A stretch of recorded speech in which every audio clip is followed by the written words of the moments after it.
Rabbi shrah li sadri wa yassir li amri wahlul uqdatam min lisani yafqahu qawli. Bismillahir Rahmanir Rahim. Respected scholars, brothers and sisters, Assalamu alaikum wa rahmatullahi wa barakatuh.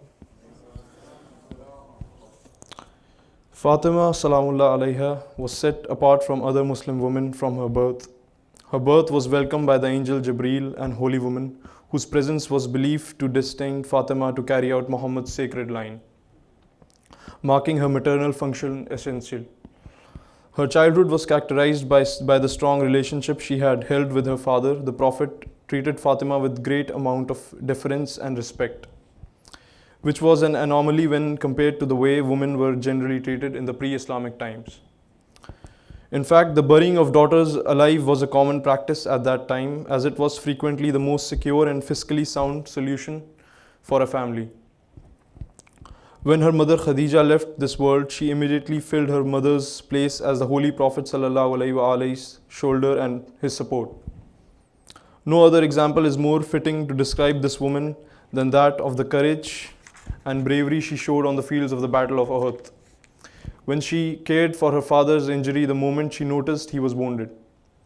Her fear was engulfed by her faith in Allah subhanahu wa ta'ala's protection, which made her race to her father's rescue. Narrations allow us to paint a picture of Sayeda Fatima salamullah alayhi as a wife, noble and loving. She brought up her children with the same principles and love as she was brought up with. And her success resonates from the blood shed by her son in the Battle of Karbala, as they followed in their mother's footsteps to bring down the pillars of injustice. The names and titles of Fatima given to her by the Holy Prophet are important to understand a glimpse of her character. Abiha, mother of her father. This term was awarded to the noble lady because of the way she looked after her father when her mother Khadija passed away. During a very hard year of turmoil for the household of the Prophet ﷺ, she became the strength of her father. It was and still is a custom among the Arab to address their girls with the title Sayeda Fatima was nicknamed Abiha by her noble father from a very young age. She was called so because she immensely loved and took care of her father just like a mother would.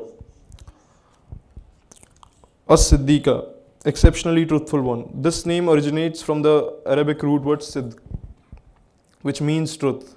Her father in the divine message of Allah subhanahu wa ta'ala and her father being appointed the last messenger meant that in her life she didn't once doubt the truth of the message. Even though her many trials and tribulations, her faith in the Almighty meant that she was labeled the truthful one, the one that did not doubt. A Siddiqa is one from whom which truth is heard. Rather, it refers is the one from whom which much truth is heard. Rather, it refers to one who never tells a lie. Some define it as one who is most complete in truthfulness and whose deeds match her words. Mubarakah, the Blessed One. Sayeda Fatima is the wife of the first of the 12 Shia Imams. Hence, the subsequent Imams that were born into this world were her sons. Sayeda Fatima salamullah alayhi is perceived as one from which abundant blessings came from. Allah subhanahu wa ta'ala blessed Sayeda Fatima salamullah alayha with and placed the progeny of the Prophet of Allah in her descendants. At-Tahira.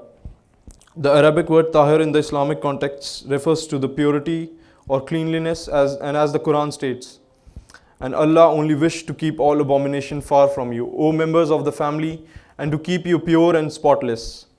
This ayat therefore tells us that the daughter of the Prophet of Islam is At-Tahir, and so this title is greatly befitting for a woman of her stature. Imam Baqir alayhi salam says, Fatima bint Muhammad was named At-Tahir because of her purity from every form of filth and pollution. Az-Zakiyah. Sayeda Fatima was pure and free from all sins, so for that reason she is called Az-Zakiyah. The word purification and growth, she is Az-Zakiyah, meaning that she is purified from all filth.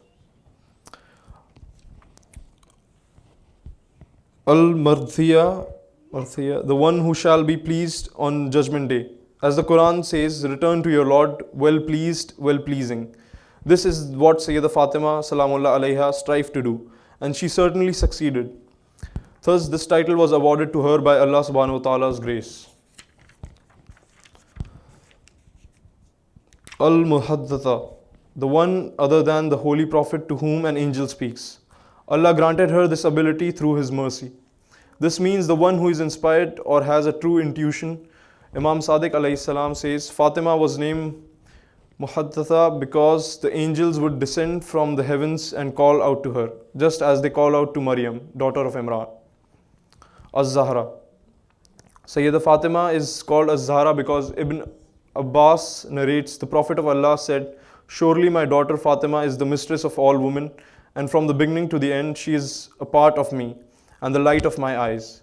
She is the flower of my heart and is my soul. Fatima is a human huri who, whenever she stands in prayers and presence of her Lord, her light illuminates the skies for the angels like stars shine to the people on earth. The Holy Prophet said, Allah created the light of Fatima Zahra like a lamp and hung it on the side of the throne. Thus it has illuminated the 7 heavens and the 7 earths. And this is the reason that Fatima was called Az-Zahra, the radiant.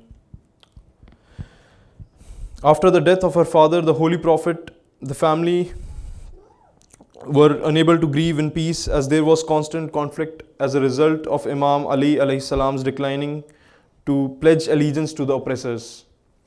The individuals that transgressed the holy household were outraged at Imam Ali's unwillingness to pledge allegiance to the point where they came outside the door of the Holy Prophet's house. And when they refused entry, they attempted to light the door of her house on fire. The first martyr of that bitter day was the unborn child of Sayeda Fatima Muhsin, who passed away on impact as the oppressors trapped her between the wall and the door. The blood of Sayeda Fatima was shed when her skin was penetrated with the blunt tip of the nail sticking out of the door. The Quran states, O you who believe, enter not houses other than your own until you have asked permission and greeted those in them. That is better for you, in order that you may remember. And if you find no one therein, still enter not until permission has been given. And if you are asked to go back, for it is purer for you, and Allah is knower of what you do. When the Prophet ﷺ was taken to the heavens in Miraj, he was told, indeed Allah has blessed and exalted. The blessed and exalted will test you with 3 afflictions to see how patient you are. The Prophet replied, I submit to your command, O Lord, and I have no power to be patient except with your help. What are these 3 tests? He was told that the first is hunger and giving preference to the needy over yourself and your family. The Prophet replied, I have accepted, O Lord, and I am pleased with your will and I submit to it. I seek tawfiq and patience from you. The second is that you will be believed and you will be in extreme fear of your life. You should spend your wealth, your blood and your soul fighting against the people of disbelief. You should remain patient when you will be harassed by disbelievers and hypocrites. And you should remain patient when you will be hurt and wounded in battles. His Eminence replied, I have accepted, O Lord, I am pleased with your will and I support to it and I seek tawfiq and patience from you. He was told, the third test is that your family will be killed after you. As for your brother Ali, your ummah will slander and rebuke him. They will be violent with him, will deprive him and usurp his rights. They will oppress and finally slay him. The Prophet replied, I have accepted, O Lord, and I am pleased with your will, and I seek tawfiq and patience from you. He was told, as for your daughter, she will be oppressed and deprived. They will usurp her rights. He will beat her while she is pregnant. Her sanctity will be breached and her house will be trespassed without permission. And she will be humiliated and disrespected. She will find no protector. She will suffer from a miscarriage because she will be beaten and she will die as a result of that beating. The Prophet ﷺ replied, surely we are Allah's and to Him we shall surely return. I have accepted, O Lord, and I submit to your will and I seek tawfiq and patience from you.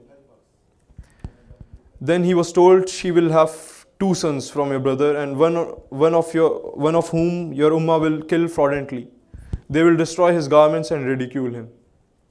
The Prophet replied, surely we are Allah's and to him we shall surely return. I have accepted, O Lord, and I submit to your will, and I seek tawfiq and from you for being patient.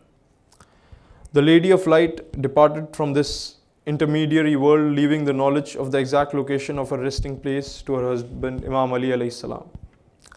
And only the 14 infallible possess the knowledge to this, as it was her wish to be buried in an undisclosed location somewhere within the soil of Jannat al-Baqi. Ya Fatima.